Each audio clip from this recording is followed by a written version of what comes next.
Our first speaker of the evening is James Johannson-Knox, a critical care flight paramedic with Ornge Air Ambulance. Through the story of a single call, James will show us how his team meets the unique challenges of caring for ill and injured patients across Northern Ontario. Welcome. Thank you, Amy. Oops, there's no notes there. Oh. Well, thank you, everyone. As Amy said, I'm James, a critical care flight paramedic for Ornge Air Ambulance based out of Sudbury. I'm here tonight to talk to you about an interesting call me and my coworkers did that I think will show you the great care you can get in Northern Ontario, even with all the difficulties Northern Ontario can come with, via air ambulance. So it's a late fall day. We just restocked the helicopter from a previous call when the hotline rings. We got another call.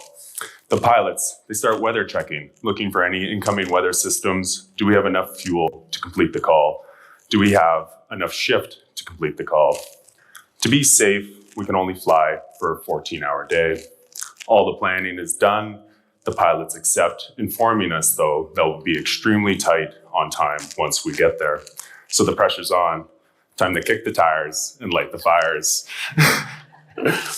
Once we're en route, this is when we get the call details and discuss treatment plans and any possible complications we might anticipate. So now, this is where I introduce Bob. Bob is our middle-aged male patient who suffered a large penetrating wound to his upper right quadrant via a workplace incident. So far, we know they moved Bob to a small center in Northern Ontario. He's received 1 liter of normal saline for his low blood pressure, and they're discussed giving blood products, but they have a very limited supply on hand, inform us they might run out. So in Canada, blood products are separated after they're donated, typically into packed red cells, platelets, and fresh frozen plasma. Often smaller hospitals in Northern Ontario only have packed cells on hand and saline. When the trauma patient needs help from a blood bank, saline and packed cells don't always just cut it. We have to be really careful to avoid something called the lethal diamond in the trauma patient. First up in the lethal diamond, we have hypothermia. Of course, this is what happens when your core temperature drops too far. When blood gets cold, it affects a series of enzyme reactions that help with clotting and causes vasoconstriction, shunting blood to your core. Next up comes acidosis. The loss of blood combined with narrow vessels means oxygen and blood aren't getting to your tissues. Your body starts to break down carbohydrates for energy, producing lactate, which makes your blood more acidic.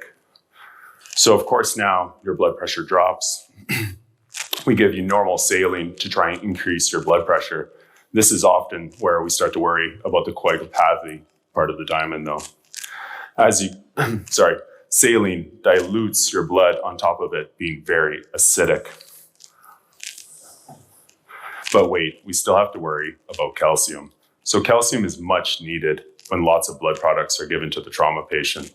When blood is stored, citrate is added to the blood so it doesn't clot, but this citrate absorbs the calcium in the blood, preventing it working within the clotting system. To make matters worse, when blood is stored and saline, it is quite cool. And when you can give mass amounts of products, it can really cause hypothermia. So let's recap. Hypothermia constricts blood vessels and interferes with clotting, meaning less and less blood is reaching your tissues. Without oxygen reaching these tissues, they start to produce lactate and causing acidity interfering with clotting. As your blood pressure drops, we give you saline, diluting the the clotting factors you have and contributing to the acidosis. Finally, citrate added to the blood products interferes with the calcium in your blood, you guessed it, to clot. The good news is though, with the right types of treatment and the right types of blood products, we can overcome all of this in the trauma patient. So we have a trauma patient bleeding whole blood in a facility we know has a limited amount of blood products. Also, to add to that, Northern Ontario is very large, even in a helicopter traveling 250 kilometers an hour. Bob needs a trauma center, and the closest one is several hundred kilometers away. We call our transport medical physician to organize getting blood products brought to the nearby facility where Bob is via local police. This will give Bob the precious time to be able to make the flight. So we land with all of our equipment and a game plan ready. We move quickly to the emerge department. Greeted by staff, they inform us Bob has been moved to the OR to try and slow his bleeding. Lots runs through my mind at this time. Bob has most likely lost a significant amount of blood, is most likely intubated, being ventilated, requiring sedation and pain relief for this procedure. We arrive at the OR. The scene is busy with lots of staff. I can see what's left of their blood products being transfused. There's a surgeon packing that large abdominal wound. What I was not expecting, though, is a nurse performing CPR. Bob has lost his pulse. During the commotion, I introduce myself to the physician overseeing the situation and get an update on the treatment provided, and we come up with a game plan together to get Bob back. I step aside quickly, setting up the medications and our ventilator to be able to breathe for Bob so he's comfortable on our trip. Within minutes of the last bits of blood product going in, I see a change. Bob has a pulse. During this time, I receive a phone call from our dispatch center that the much needed blood products will be arriving within the next 20 minutes.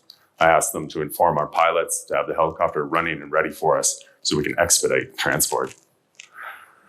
Working with the hospital staff, we move Bob onto our stretcher, wrapping him in hot blankets, hot packs, and a foil-lined sleeping bag, all to prevent him from cooling off. We start ventilation, breathing for Bob as he no longer can, giving him sedation, pain relief to keep him comfortable. We safely double-check all of our lines and tubes, moving to the running helicopter just as police arrive. With the wind in my hair, I run to grab the much-needed products, the blood products, not the hair products I wish I had. Once we're en route, we start transfusing all the products needed to replace the whole blood Bob has lost.